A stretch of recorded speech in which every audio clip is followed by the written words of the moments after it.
I didn't plan to sleep with a stranger that night. I just needed to feel something other than pressure, something other than the constant weight of unpaid fees, a hungry stomach, and the sound of my mother's voice cracking over the phone because the landlord was banging on her door again. I was tired.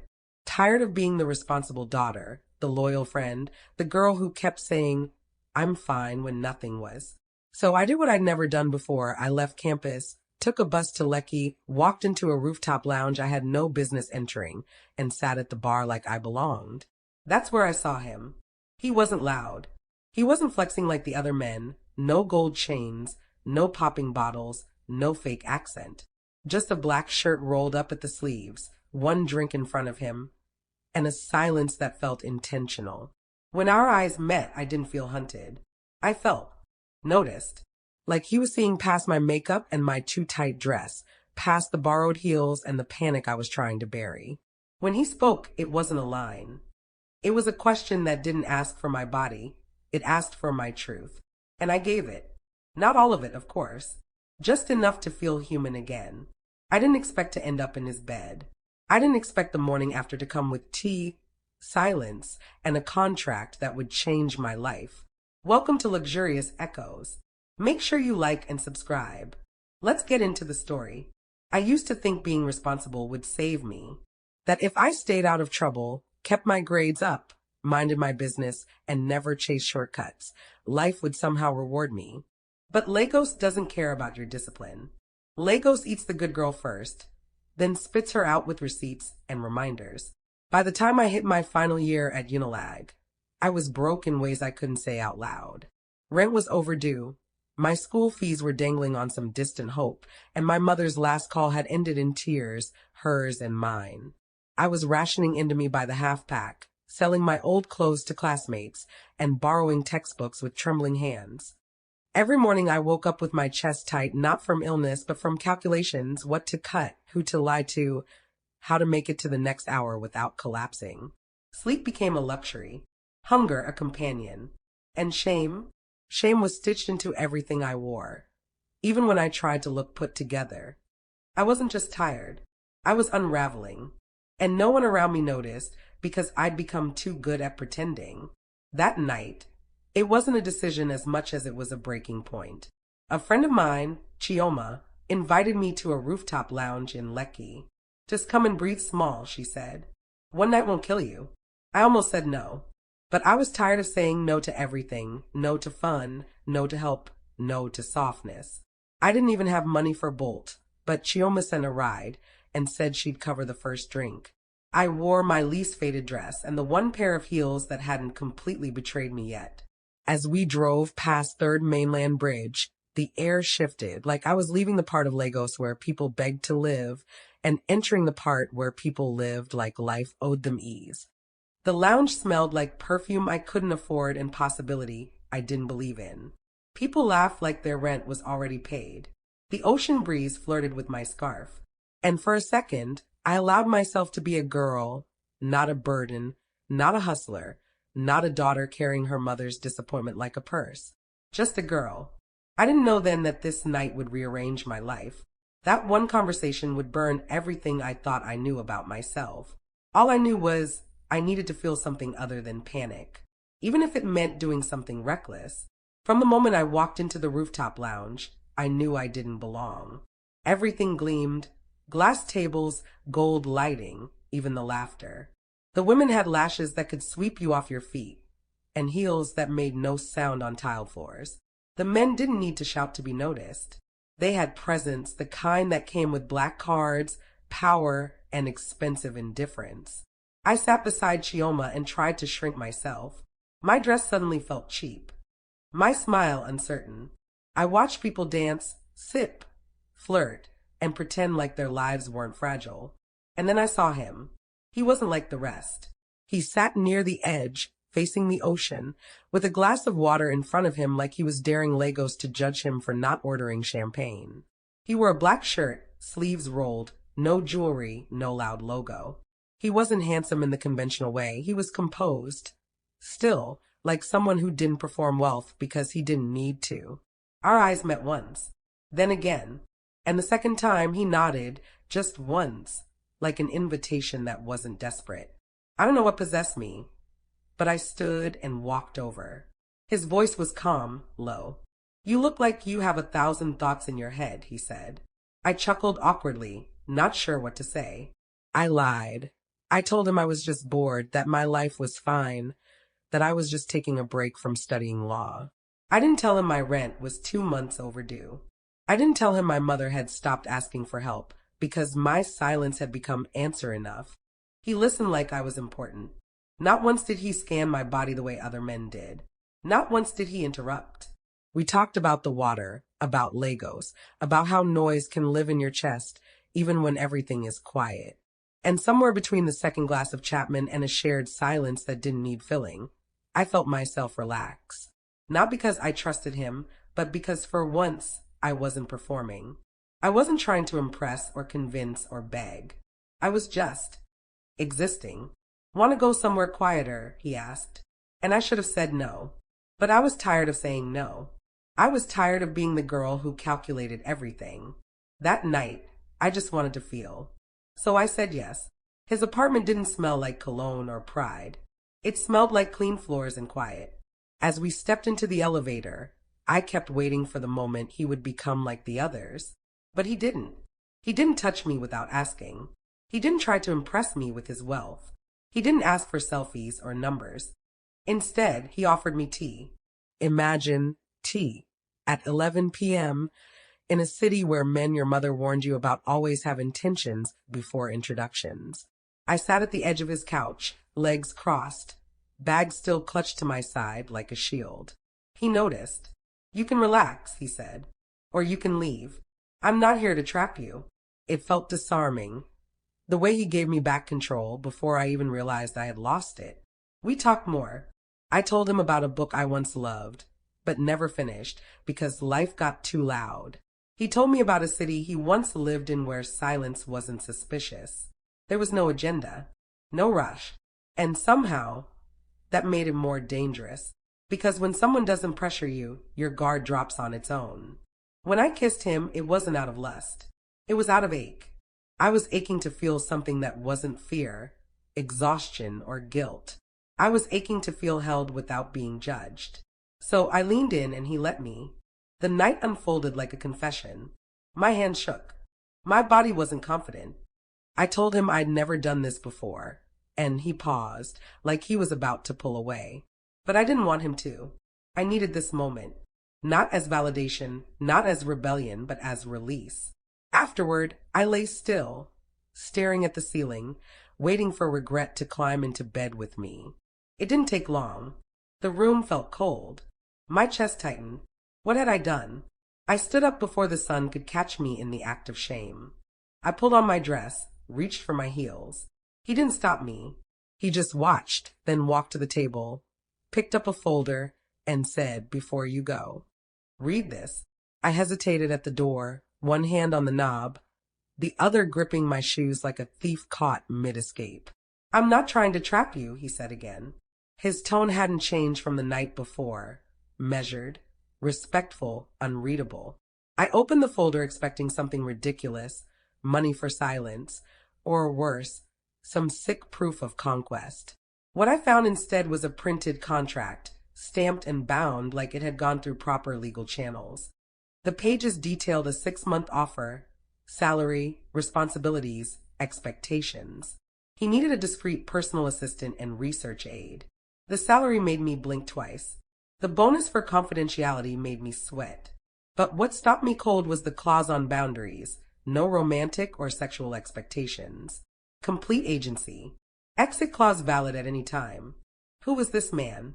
And why would someone this rich, this put together, offer me this? He didn't push. "You don't have to say yes," he said. "But if you do, you'll have somewhere safe. You'll earn enough to solve a few things. You'll work. That's all. No strings." I left without answering. I needed to breathe. The streets of Lekki felt even more alien in the morning. I didn't recognize myself. Had I really done that? Had I really spent the night with a stranger? And now, what, he wanted to give me a job? Was this manipulation wrapped in manners? I thought of my mother's unpaid bills, of the landlord threatening, to throw our things out again. Of the shame I'd feel walking back to class with a belly full of regret and empty pockets. I hated myself for even considering his offer. But what scared me more was how badly I wanted to say yes. The folder stayed with me all day. Not physically. I left it behind in his apartment like it burned my fingers, but mentally, it followed me through every step back to the mainland. On the Damfo ride to Bariga, through the muddy stretch to my compound, up the creaky stairs into my cramped room with a broken fan and 2 unpaid NEPA bills. I couldn't shake the words he said.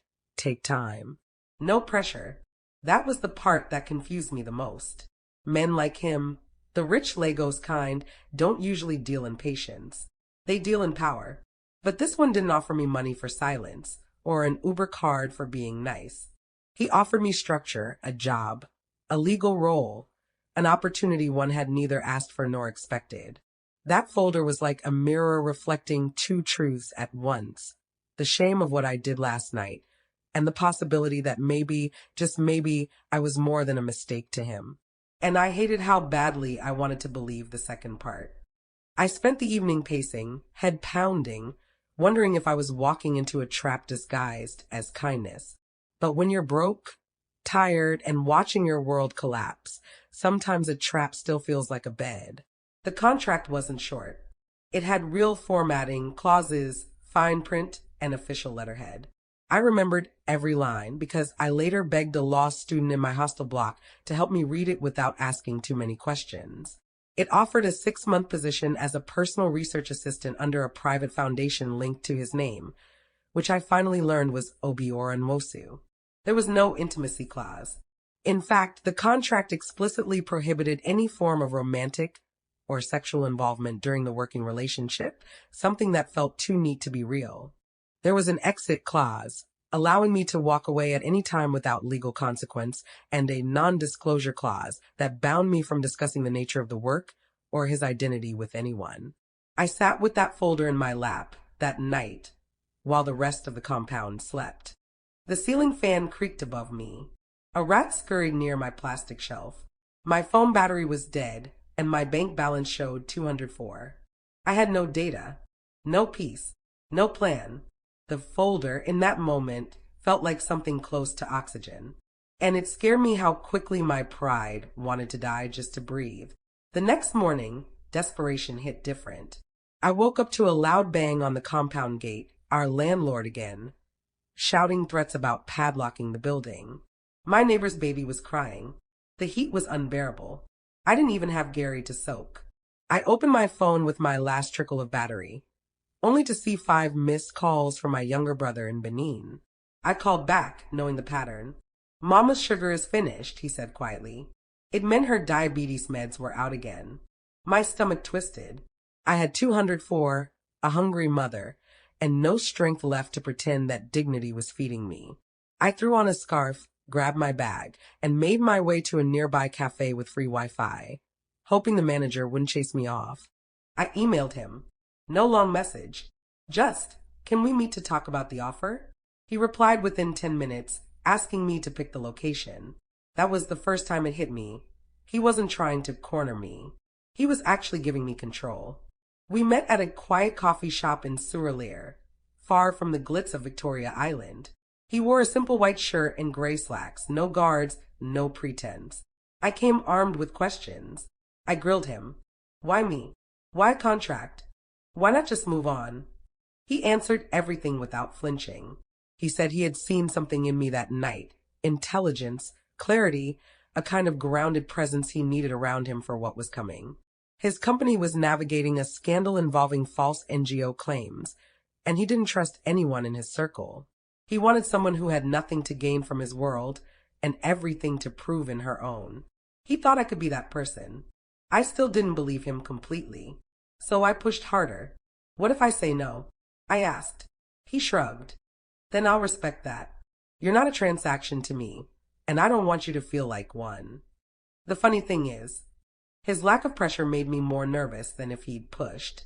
I left the cafe that day with the revised contract in my bag, and a question echoing in my head like an alarm bell. What if this man was actually telling the truth? Before I signed anything, I set my own terms. I asked for separate accommodation, not a guest room in his house, but an apartment near his office. I asked that the job description be spelled out in detail with weekly check-ins. I asked that any work-related travel be optional. And most importantly, I asked that no matter what happened between us in the past, it could not be mentioned again. He nodded after each condition, had his lawyer add them, and sent me the final version within 24 hours. I was stunned. Lagos men don't usually accommodate women's terms unless there's a catch. But there was no fine print that time. No silent threat. Just lines on paper that felt more honest than some promises I'd heard from boys who couldn't even spell the word respect. I took the contract to Chioma, who now looked at me like I was either lucky or cursed. "Babe, this your life won't enter Netflix, oh," she said. I laughed, half joking, half scared. Then I signed, not because I fully trusted him, but because I finally decided to trust myself. The first day didn't feel like magic. It felt like fear. The driver he sent was early, polite, and silent. The apartment was a one-bedroom flat in Ikate, modest but clean, fully paid for 6 months, with a fridge stocked and a wardrobe of new office clothes in neutral tones. I stood in the center of it, suddenly overwhelmed. This wasn't luxury. It was dignity, something I hadn't felt in months. I showed up at his 6th office that Monday in a white shirt and black trousers, hair packed neatly, spine straight.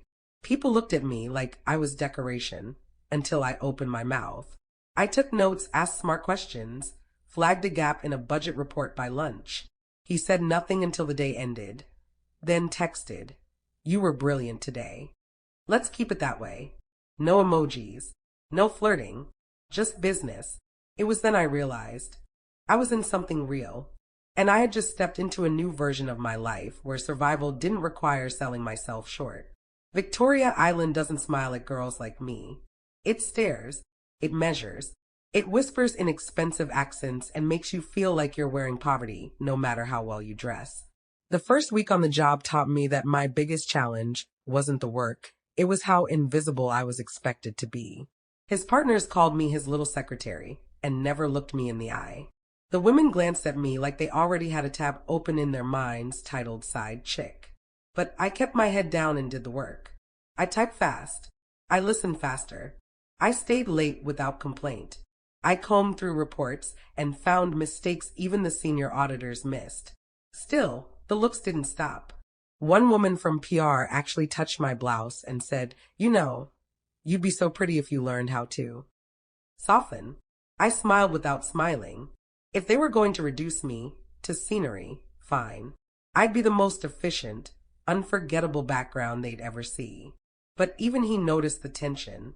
One afternoon, after a board prep meeting, I caught him watching me, not in a flirtatious way, but with that same calculating quiet he had the first night we met. "You're doing well," he said, "but you don't have to prove yourself to anyone here." I blinked. "Don't I?" He nodded slowly. "Not to them. Only to yourself." I didn't know why that made my throat tighten. Maybe because no one had said that to me before. Maybe because a part of me wanted him to see that I wasn't just some desperate girl who fell into his bed. I was smart. I was useful. And I wanted to believe I deserved to be here. But that pride was also a shield, and I could feel it starting to dent. Because with every meeting, every side eye, every moment he defended me without saying too much. The line between employee and something else started to blur. And I wasn't sure I was ready for what that meant. I never expected to be good at it. The job, I mean. I thought I'd be average at best, just another girl pushing files and nodding politely in boardrooms she didn't belong in. But I surprised myself. Within 3 weeks, I was no longer fumbling with spreadsheets or waiting for instructions. I began anticipating needs, spotting loopholes in proposals, coordinating outreach reports across departments, and even editing donor briefs. The day I flagged a $2.1 million discrepancy in a disbursement report, one of the senior managers laughed nervously and said, "Who trained this girl?" I wanted to say life did, hunger did, fear did, but I just smiled and adjusted my blouse. After that moment, the room looked at me differently. Not like a prop, not like an ornament Obiora was entertaining, but like a woman who earned her seat, even if they still whispered behind my back. I was learning to exist in spaces that weren't built for me and refusing to shrink to fit in. I buried the shame of our one night deep down and showed up like I had no history with him, because I needed this. I needed to prove to myself that I wasn't just a mistake with legs. Obiora noticed. Not just the work, I mean me. He didn't say it outright, but I caught the moments. The way he paused during a presentation to glance at me for my unspoken opinion, the way he asked for my thoughts even when the room had already moved on, the way his voice softened slightly when he said my name. But he never crossed the line. Not once. No flirting. No innuendo. If anything, he seemed more cautious around me than he was with his other staff. Like he was giving me back the distance I never asked for but clearly needed. And yet, beneath all that restraint, I sensed something else. A loneliness in him. A fatigue. A deep sense of control that had become armor. I began to realize that Obiora wasn't the type to manipulate.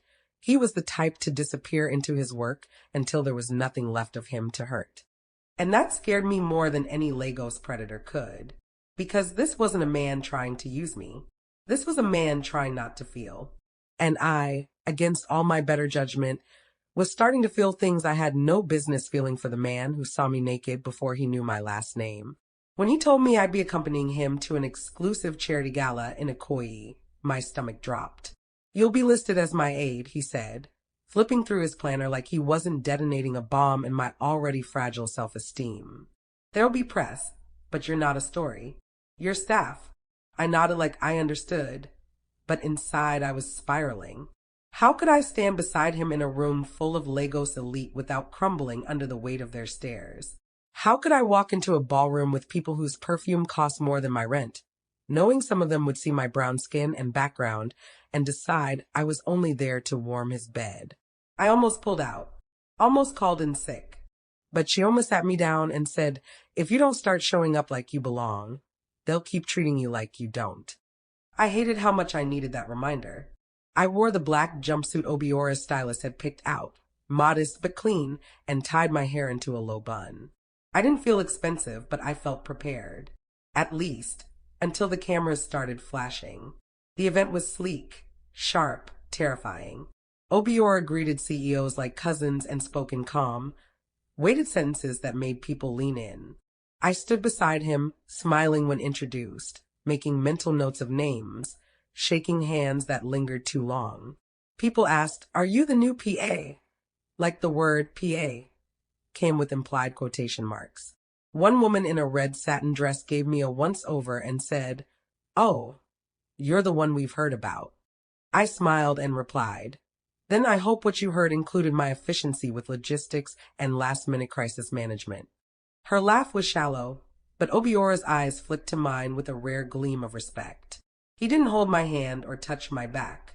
He never leaned in too close or said anything inappropriate. But his presence beside me was a shield, even when it didn't need to be. He let me walk in the light of his world, but never cast a shadow. And for the first time in a long time, I felt seen without being claimed. It was dangerous ground, this thing between us. But standing there in that glittering ballroom, I began to realize being visible in Lagos comes at a cost. And I was just beginning to understand the price. By Monday, whispers had followed me back to UNILAG like a stain on my blouse. My classmates stared longer. One lecturer, who had previously ignored my hand in class, suddenly began calling on me with a smirk. "Your opinion, Mississippi." Assistant, he'd say, drawing chuckles. I knew what they were saying behind closed doors, that I'd gotten a sponsor, that I was being kept, that I must have done something filthy to get my new phone, my driver, my glow. No one asked about the work I was doing. No one asked about my growing skill set, the documents I was writing, the policies I was reviewing. Lagos doesn't care about a poor girl's effort. It only sees her outcomes and then attaches a man's name to it. I told myself I didn't care. I told myself it was noise. But I started withdrawing. I stopped speaking up in class. I avoided old friends who now looked at me with side eyes or pity. Even Chioma, bless her heart, kept asking, "But are you sure he hasn't tried anything again?" And it hurt. It hurt that even the people who knew me still expected the worst from a story that hadn't even fully begun. One evening, Obiora called me into his office and asked, "Are you okay?"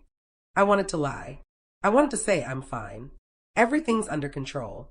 But something in his tone broke my defenses. "People think I sold myself," I whispered. "They think I'm sleeping my way through life now." He didn't speak for a while. Then he reached into his drawer and handed me a small envelope. "This is the contact of a therapist we keep on retainer for staff. If you need it, it's yours. If not, you can throw it away. No one will ask questions." I stared at the envelope like it was burning my palm. "Is this pity?" I asked. "No," he said gently. "It's protection, and permission to not carry shame for other people's projections." I didn't cry then. But later, alone in my apartment, I opened that envelope and stared at the number inside for a long time. I didn't call. Not yet. But I placed it beside my pillow. Because even if the world refused to see me as anything but a mistake, maybe I was finally starting to believe. I didn't have to be. It started with a minor IT glitch. Or at least that's what they called it, an accidental exposure of internal email logs related to Obiora's foundation. But the timing felt too sharp, too surgical. I was in the middle of organizing a donor briefing when I noticed tension in the office. Phones buzzing, tight voices, people looking over their shoulders. I asked one of the interns what was going on. She whispered, "Someone's trying to sabotage the foundation." I froze. That night, Obiora invited me to his home, not the office, not a meeting room, his actual home in Ikoyi. "We need to talk," he said. I thought I was in trouble. I thought maybe the leak had been traced to me. Instead, he sat me down, poured me tea again, just like that first morning, and told me the truth. Someone had been digging into his network for months. Rival board members, ex-investors, people who wanted his quiet empire to burn. And recently, they'd begun watching me too. "They think you're my weakness," he said. "So I had to make you untouchable." That's when it hit me. The contract wasn't just about hiring me. It was about protecting me, legally, publicly, visibly. My chest tightened. "Why didn't you tell me?" I asked. "Why make me think this was just about work?" He looked at me for a long time. "Because if I told you the full truth, you would have run. And you needed help." I hated that he was right. I hated even more that he saw through me so clearly. So I was, what? A pawn? He shook his head. "No, you were the only person I could trust outside the circle. You just didn't know it yet." I stood to leave, my body trembling with something between betrayal and heartbreak. But before I could reach the door, he said softly, "You were never the mistake. The mistake was thinking I could keep you safe without letting you in." And somehow, that hurt more than anything else. Because for the first time since this all began, I realized he had never once touched me again. Not once. Not when I was vulnerable. Not when I was alone. He had built a fortress around me. But in doing so, he had also kept me out. And now, I wasn't sure which hurt more, being protected like property, or being loved like a secret. It started with a blog post. The headline was vague enough to be denied, but sharp enough to cause damage. "Mystery girl spotted too close to billionaire philanthropist at a Koi gala. Who is she?" The image was blurry, but unmistakably me. Standing beside Obiora, face turned slightly, expression unreadable. I saw it during lunch, on a classmate's phone. She didn't say anything, just turned the screen to me and raised an eyebrow. That was all it took. By the time I returned to class, whispers had mutated into conclusions. Old friends stopped replying to my messages. My mother called in a panic after someone from church sent her the article with added lies. "You're in a blog, Amaka. Did you do something shameful? You said it was a job." I couldn't breathe. I tried explaining, saying it was a misunderstanding, that nothing inappropriate had happened, that I was still working hard, still studying, still the girl she raised. But her silence told me the damage was already done. In Lagos, perception is truth, and no one waits for your side of the story. My mother's final words before hanging up were, "If you can come home, come. This Lagos is not for you." I told Obiora about the blog post that night, and he listened quietly, his jaw tight, eyes darker than usual. "Should we end the contract?" he asked softly. "To protect you?" I stared at him, shocked. "Why does it sound like punishment?" I asked. "Because it would be. I sat across from him in the office, heart pounding. Ending it means they win. It means I let them shame me out of something I earned. He nodded slowly. Then we fight this. Quietly. Cleanly. The next day, a brief statement was issued from his foundation, firm and factual. It acknowledged my employment, outlined my role, and reaffirmed his commitment to professional integrity. It said nothing about intimacy, nothing about scandal, and yet, the damage didn't vanish. People simply whispered more quietly. That's the thing about Lagos. It rarely forgives women who are visible, especially women without powerful last names. But I stayed. I stayed not because I was desperate, but because for the first time in my life, I chose myself over their expectations. And that felt like a small revolution. The more I worked with Obiora, the more the air between us changed, not heavier, not flirtatious, just fuller. There was a rhythm now. We understood each other in silent nods and quick glances. When he entered a room, I already had the documents he'd asked for. When he was unusually quiet, I knew not to press. Our workdays became seamless. Strategy meetings, private planning sessions, late nights in the conference room with just the hum of the AC and our shared concentration. But the part that startled me most was the intimacy that came from not touching at all. It was in the way he always made sure I had a car home, in how he once sent lunch to my apartment when I worked remotely and forgot to eat, in how he never interrupted when I talked, even if what I said challenged him. I began to heal, not just from that night, but from the years before it. The ones filled with small humiliations, lecherous landlords, disappointed professors, relatives who spoke in debts. Slowly, I was becoming a woman who wasn't just surviving, but becoming someone who could walk into a room and not apologize for being there. But healing doesn't erase memory. Some days, I'd still look at him and remember what it felt like to be in his bed, bare, ashamed, and afraid.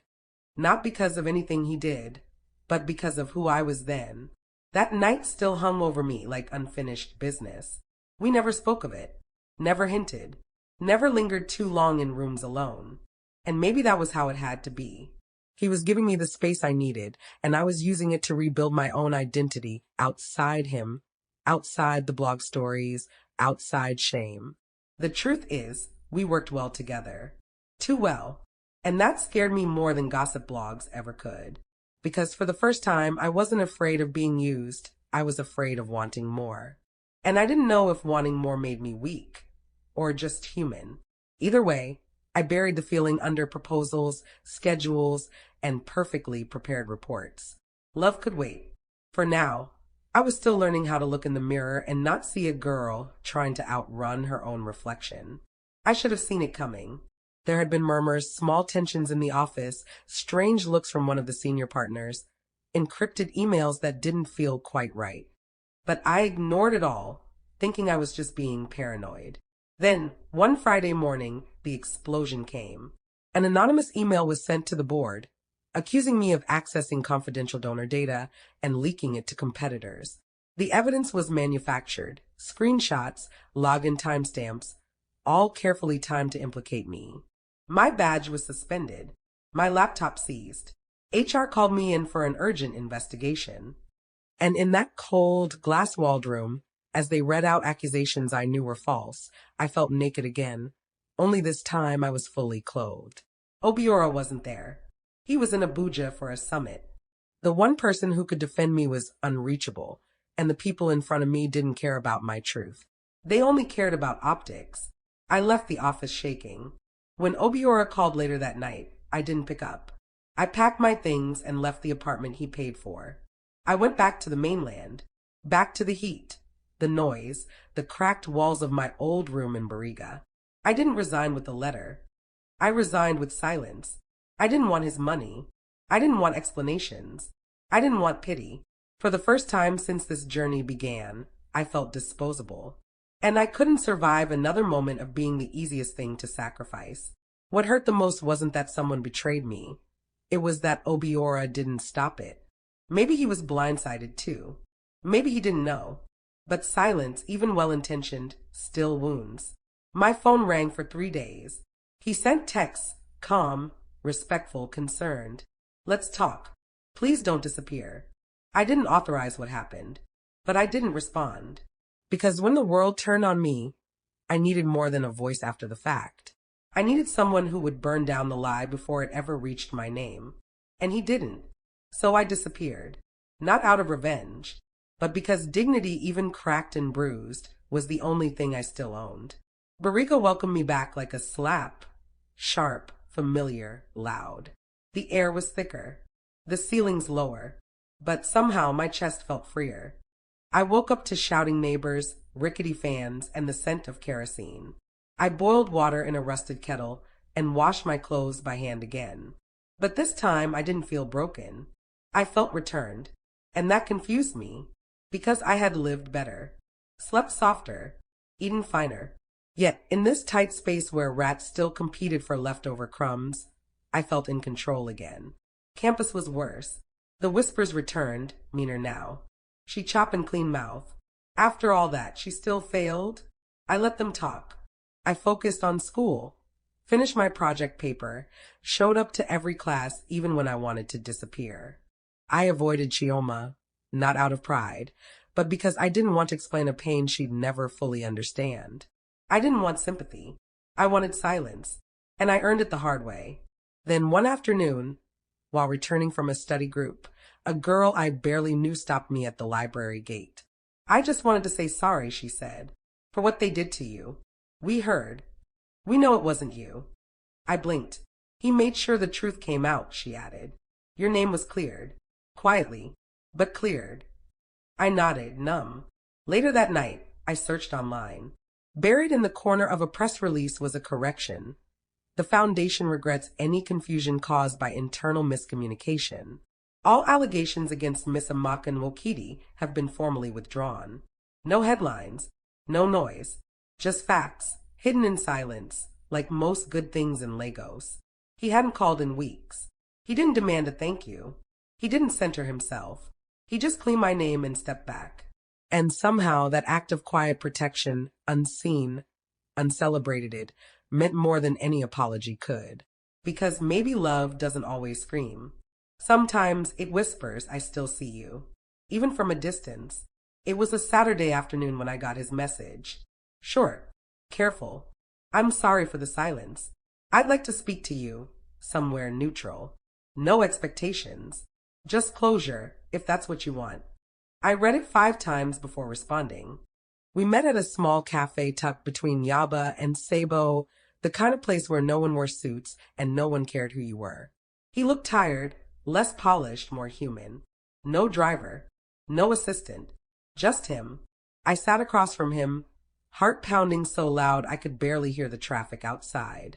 We didn't touch. We didn't smile. But when he finally said, I should have told you the truth from the start, something cracked open in me. He didn't make excuses. He didn't beg. He just laid it bare. How he underestimated the pressure I was under. How he tried to help without realizing that even well-meaning control is still control. You weren't a pawn, he said, but I moved too many pieces around you without asking. And I'm sorry. I didn't know whether to cry or scream. So I breathed. Then I told him my truth. I told him how I spent weeks trying to forgive myself. Not just for that night, but for everything I let Lagos shame me into carrying alone. I told him that I didn't want to feel kept, that love, to me, had always felt like a transaction dressed in flattery, and I didn't want to be bought, no matter how kind the buyer. I told him that the girl who walked away wasn't bitter. She was just finally learning how to choose herself. He listened, really listened. Then he said the words that undid me. There's no contract between hearts. If we try again, it'll be choice. Not guilt, not rescue, just truth. We sat there in silence for a while. No kisses, no promises. Just 2 people who had finally stopped pretending the past didn't hurt, and who wanted to see if the future could look different. He didn't ask me to come back. He asked me what I wanted, and for the first time in a long time, I wasn't afraid to answer. We didn't jump back into anything. There were no grand gestures, no luxury dinners or Instagram soft launches. Just slow, gentle, real. He took me on walks through Freedom Park at dusk. We shared akara and pap from a roadside vendor one rainy morning. We sat in bookstores and read quietly, sometimes not even talking for hours. I saw him differently now, not as a man with solutions, but as someone willing to listen, even when there was nothing to fix. And he saw me too, not as a mistake, not as a girl he once found vulnerable and alone, but as a woman who had clawed her way back to wholeness. He met Chioma. He came to UNILAG one day, just to walk me home after a seminar. No one whispered this time. If they did, I didn't hear it, because I wasn't hiding, and neither was he. His world didn't intimidate me anymore. I saw it for what it was, polished, yes, but filled with just as much fear and loneliness as mine. I met some of his trusted team members again, this time not as the mystery girl, but as someone with clarity and confidence. I started consulting part-time for a youth education NGO, one of his foundation partners, but this time under my own name, on my own merit. And though the air between us still carried sparks, we took our time. No intimacy. Not yet. We kissed once, soft, unhurried, like a question rather than a claim. I told him I wasn't ready. He said, then we wait. Not because of shame, but because I wanted to enter love like a woman, not escape into it like a girl. And he understood. That was how I knew something real was finally beginning. Not because it was perfect, but because it was patient. Lagos doesn't like slow stories. It likes scandal, noise, headlines. And when word got out again that I was back in his orbit, the vultures returned. Only this time it wasn't blogs. It was a former associate of his, a family fixer, a PR strategist turned enemy. They released edited footage from the gala months ago, implying we had been romantically involved long before the contract. The aim was clear: smear his name, destroy mine, sabotage the foundation's newest partnership. I got calls from journalists, classmates, even my former landlord. You're trending again, Chioma said, holding my hand like she wanted to fight the internet herself. Obiora's team scrambled to prepare a statement. He asked me what I wanted to do. I said, let me speak. And I did. I wrote an open letter. No drama, just truth. I told my story what I could within legal bounds. I spoke about being a young woman trying to survive Lagos, about shame, about dignity, about how perception is used to punish poor girls who dare to be seen near power. I didn't defend Obiora. I didn't say he saved me. I said he respected me. That was enough. And then, to everyone's shock, he released his own statement. Not about love, not about scandal, but about how women in his circle, including staff, deserve the same protection as any executive. He refused to disown me to save his brand. And in doing so, he saved us both from becoming headlines instead of humans. We weren't a scandal. We were just two people refusing to be ashamed of surviving and choosing each other, even under Lagos's harshest lights. The 6 months came and went. Quietly, I finished school with a project I was proud of, a stronger GPA than I thought possible, and a version of myself I barely recognized from when this story began. I wasn't just someone who endured. I had grown. I had set boundaries. I had walked away when it mattered. I had come back with intention. And I had learned that love doesn't always come in roses or grand apologies. Sometimes it shows up in the form of a man who gives you space to grow, even if it means growing away from him. But I didn't grow away. I grew into someone ready to love without fear. One evening, after graduation, we sat on a bench outside his office. No folder, no terms, just us. The contract ends tomorrow, I said. He nodded. And then, I smiled. And then we choose. Every day. No signatures. No clauses. Just, yes. He reached for my hand, not as a boss, not as a savior, but as a man who saw me clearly. And I let him. We didn't move in together. We didn't announce anything. We just began again, this time with no power imbalance, no secrecy, no shame. He came to my convocation. I met his mother. He held my hand at events. And when people whispered, I didn't shrink. Because I knew the truth. I wasn't someone who got lucky. I was someone who survived, healed, and dared to believe she was still worthy of softness after all she'd lost. I used to think that night, the one I gave my virginity to a stranger, would haunt me forever. But now I see it differently. That night didn't break me. It opened the door to the hardest, most beautiful lesson I've ever learned. Sometimes the moment that makes you feel ruined is just the beginning of the story that remakes you.